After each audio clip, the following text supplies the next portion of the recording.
কয়েকদিনের টানা বৃষ্টিতে নাটোরে বেড়েছে সব ধরনের সবজির দাম। মাংসের দাম স্থিতিশীল থাকলেও বাড়তি খরচে চাপে পড়েছেন সাধারণ ক্রেতারা।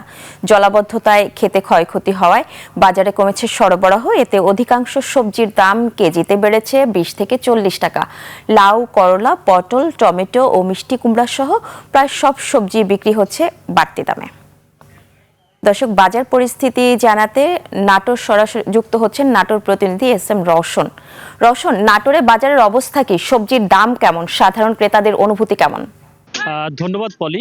আপনি যেমনটি বলছিলেন যে কয়েকদিনের টানা বৃষ্টিতে নাটোরের সব ধরনের সবজির দাম বেড়েছে। চারিদিকে জলাবদ্ধতা এবং সবজির গাছের গোড়ায় পানি পৌঁছে যাওয়ার কারণে সবজির গাছগুলো নষ্ট হয়ে গিয়েছে, ফলে বাজারে সরবরাহ কমে গিয়েছে। এতে করে সব ধরনের সবজির দাম বেড়ে গিয়েছে। ক্রেতারা রয়েছে কিছুটা অস্বস্তিতে। একে তো চারিদিকে বর্ষা এবং বৃষ্টি, তার মধ্যে সবজির দাম প্রায় আকাশচুম্বী। এবং আপনি যেমনটি বলছিলেন সেটি হলো যে জলাবদ্ধতার কারণে যে পরিবেশ সৃষ্টি হয়েছে, ক্রেতারা রয়েছে অস্বস্তিতে। এছাড়া মাছের দামও বেড়েছে, মাংসের দাম রয়েছে অপরিবর্তিত।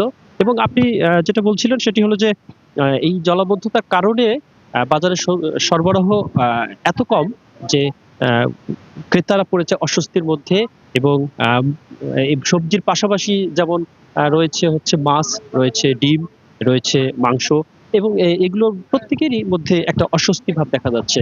মাংসের দাম কিছুটা অপরিবর্তিত থাকলেও অন্যান্য যে বিষয়, বিলের মাছ পাওয়া যাচ্ছে না।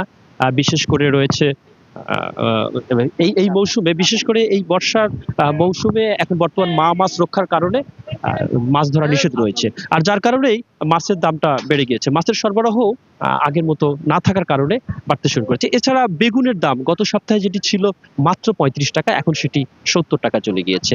আর এছাড়া অফ সিজনের একটা সবজির কথা বলছি, সেটি হলো যে টমেটো রয়েছে।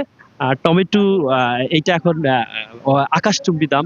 এছাড়া রয়েছে করলা, রয়েছে পেঁয়াজের দাম কিছুটা বেড়েছে। আগে 35 ছিল, সেটা 40 টাকা হয়েছে।